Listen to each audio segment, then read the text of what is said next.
뉴스야 시작합니다. 정치부 서주민 기자 나와 있습니다. 첫 번째 물음표부터 보죠.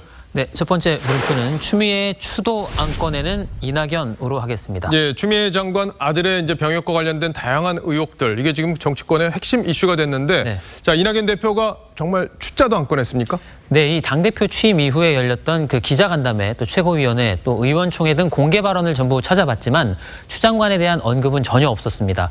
그나마 추 장관 논란을 염두에 둔 것으로 보이는 이 발언이 딱 한 번이 있었는데 바로 이 발언이었습니다.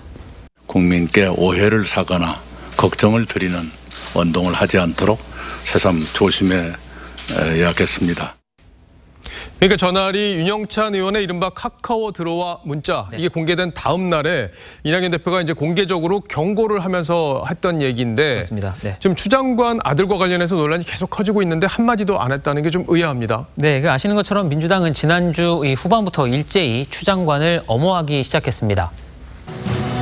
추미애 장관과 관련한 차별적 폭로, 검증되지 않는 의혹들이 허 일병은 어떠한 특혜도 없이 군 생활을 마쳤으며 자녀들 문제 가지고 다루는 거 보니까 이게 뭐 하자는 건지. 네, 이 대표 발언과는 좀 결이 다른데요. 예. 이런 상황을 두고 진중권 전 교수는 이낙연 대표는 허수아비고 이해찬 전 대표가 실제 민주당 대표라고 비꼬기도 했습니다. 예, 허수아비다. 네. 자, 이 대표가 그동안 너무 신중하다 이런 지적들을 좀 받아왔었고, 네. 그래서 본인도 뭐 달라지겠다고 얘기했던 걸로 기억이 나는데 여전히 이제 본인 색을 확실히 드러내지 못하고 있는 건 아닌가 이런 생각이 들어요. 예, 그렇습니다. 그 조국 사태 당시에 총리로서 간간히 소신 발언을 했던 것과도 좀 비교가 됩니다. 공정한 사회를 기대했던 국민들께서도 많은 아픔을 겪고 계시리라 짐작합니다. 청와대 기류를 좀 취재를 해보면 여기서 이제 추 장관이 물러나면 전임자처럼 이제 검찰을 틀어질 후임자가 마땅치가 않고, 네. 또 이 자칫 주도권이 이제 윤석열 검찰총장에게 넘어가면은 청와대 관련 수사들이 다시 탄력을 받을 수 있다. 그래서 그런 위기감들이 작용해서 지금 추미애 장관을 지키려는 것 아니냐 이런 얘기들이 지금 나오고 있던데, 어쨌든 청와대하고 여권 지금 추미애 장관으로 그대로 밀고 가겠다 이런 기류잖아요. 그렇습니다. 그래서 정치권에서는 이제 막 당권을 쥔 이낙연 대표가 이 청와대의 뜻을 거스르는 말을 못하는 게 아니냐는 분석도 있습니다. 예. 그렇다고 대선 주자로서 또 국민이 민감하게 여기는 이 문제에 대해서 감싸고 나설 수도 없는 거죠. 이런 딜레마가 이 대표를 침묵하게 만들었다는 분석이 현재로서는 유력하게 나오고 있습니다. 예, 아직은 청와대에 이제 그립이 세고 힘이 안 빠지고 있으니까 이 대표도 이제 스탠스를 잡는 게 좀 네. 어렵겠다 이런 생각이 듭니다. 네. 자, 첫 번째 물음표 정리해 보죠. 네, 첫 번째 물음표. 추미애 추도 안건에는 이낙연의 느낌표는 기다리다 지쳤어요로 하겠습니다. 벌들이 보이네요. 아, 이 노래도 나오는군요. 예, 노래 가사입니다. 예. 이 대표는 이 총선 전에 때로는 이 오만한 민주당의 버릇을 잡겠다고 했지만 당선 이후에도 지나치게 신중하다는 지적이 나왔고요. 그래서 예. 당대표가 되면 달라질 것이라고 또 약속을 한 바가 있습니다. 침묵은 금이라지만 이 지나친 침묵은 또 독이 될 수도 있을 것 같습니다. 예. 국민이 관심을 갖는 사안, 이걸 피해가는 거는 어쨌든 지도자의 정도는 아닐 겁니다. 네. 자, 다음 물음표로 가보죠. 네, 두 번째 물음표는 통신비 이재명, 김경수 통했다로 하겠습니다. 예, 이재명 지사가 지금 이제 재난지원금 2차 지원금에 대해서 여러 가지 반론을 제기하고 있는 그런 상황. 네. 거기서 2만 원 통신비를 일괄적으로 13세 이상 전 국민에게 지급하겠다 이런 정부 방침 때문에 논란이 지금 커지고 있는데, 네. 김경수 지사도 지금 비판을 하고 나온 거죠. 그렇습니다. 이 김경수 지사는 이 자신의 페이스북에 어제 글을 올렸는데요.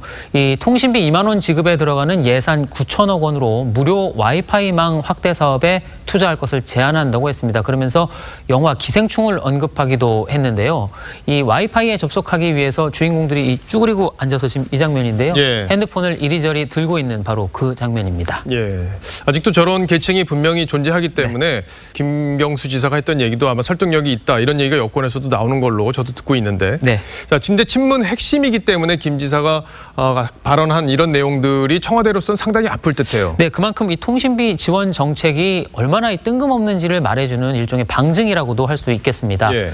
여권인 열린민주당 주진영 최고위원조차 한 나라의 정부가 이런 생각을 할 수 있다는 게 경이로울 정도라면서 후세가 두고두고 조롱할 것이라고 비판하기도 했습니다. 예, 특히 이번 추경은 이제 7조 8천억 원을 하기로 했는데 이게 전액 적자국채를 발행해서 조달해야 되는 그런 상황인데, 네. 효과를 고려하지 않고 선심성으로 돈을 쓴다면 당연히 비판을 받을 수밖에 없겠죠. 네, 맞습니다. 이 9천억 원을 이렇게 쓰는 게 왜 문제인 건지 다른 각도로 한번 설명을 드려보겠습니다. 여쭤보겠습니다.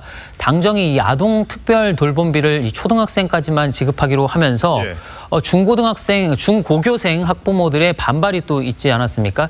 이 중고교생까지 다 주려면 5,600억 원 가량이 더 필요합니다. 역시 지원 대상에서 제외가 돼서 반발하고 있는 유흥업소 업주들까지 모두 지원할 경우에는 600억 원 정도가 또 듭니다. 이 통신비 9천억 원을 아끼면 이런 형평성 논란을 다 잠재우고도 3천억 원 가까이가 남습니다. 국민의힘은 차라리 전 국민 독감 예방 접종을, 또 일부 네티즌들은 1인 1닭을 돌려서 전 국민 치킨 파티를 하자는 조롱성 대안도 내놨습니다. 별 얘기가 다 나오는군요. 네. 어쨌든 민주당 내부에서도 이 문제를 다시 한번 논의해 봐야 되지 않느냐 이런 얘기가 나오는 걸 보면 네. 여러 가지 먼저 잘못된 부분이 좀 있지 않나 이런 공감대가 넓어져 가는 그런 상황인 것으로 보입니다. 네. 두 번째 물음표도 정리해 보죠. 네, 두 번째 물음표, 통신비 이재명, 김경수 통했다의 느낌표는 1조 빚내 작은 위로로 하겠습니다. 이 13살 이상 통신비 지원 정책에 대해서 문재인 대통령은 이렇게 말했었습니다. 적은 액수이지만 정부의 작은 위로이자 정성입니다.